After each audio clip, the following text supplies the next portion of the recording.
Vini, Mbappe, রদ্রিগোর দুর্দান্ত ম্যাজিকে Intercontinental Cup champion Real Madrid. পাশাপাশি ফাইনালে কে কে পুরস্কার পেল জানুন পুরো ভিডিওতে। ফিফা ইন্টারকন্টিনেন্টাল কাপের দুর্দান্ত ফাইনাল ম্যাচে গতকাল রাতে পাচুকার বিপক্ষে মাঠে নেমেছিল রিয়াল মাদ্রিদ। পুরো ম্যাচে আধিপত্য দেখিয়ে ৩-০ গোলে পাচুকাকে উড়িয়ে দিয়ে প্রথমবার অনুষ্ঠিত হওয়া ইন্টারকন্টিনেন্টাল কাপ চ্যাম্পিয়ন হয়েছে রিয়াল মাদ্রিদ। যেখানে ম্যাচের ৩৭তম মিনিটে ভিনিসিয়াসের দুর্দান্ত অ্যাসিস্ট থেকে ম্যাচের প্রথম গোলটি করেন কিলিয়ান এমবাপ্পে।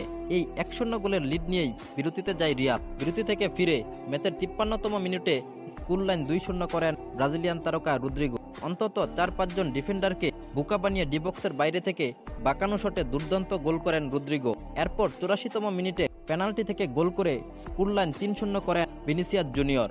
পাচুকাও অবশ্য পুরো ম্যাচে বেশ কয়েকবার আক্রমণ চালায় রিয়াল শিবিরে, তবে রিয়াল ডিফেন্স ও থিবু কর্তুয়ার অনবদ্য পারফরম্যান্সের কারণে গোল করতে পারেনি তারা। ফলে ৩-০ গোলের বিশাল জয়ে ইন্টারকন্টিনেন্টাল কাপ চ্যাম্পিয়ন হয় রিয়াল মাদ্রিদ। ট্রফি জয়ের পাশাপাশি বেশ কিছু ব্যক্তিগত পুরস্কারও পেয়েছেন রিয়াল মাদ্রিদের খেলোয়াড়রা, যেখানে টুর্নামেন্টের সেরা খেলোয়াড় হয়েছেন ভিনিসিয়াস জুনিয়র। টুর্নামেন্টের গোল্ডেন বল জিতেছেন Vinicius junior, man of the ম্যাচও হয়েছেন ভিনিসিয়াস জুনিয়র, আর টুর্নামেন্টের সিলভার বল পেয়েছেন ফেদেরিকে বালভার্দে।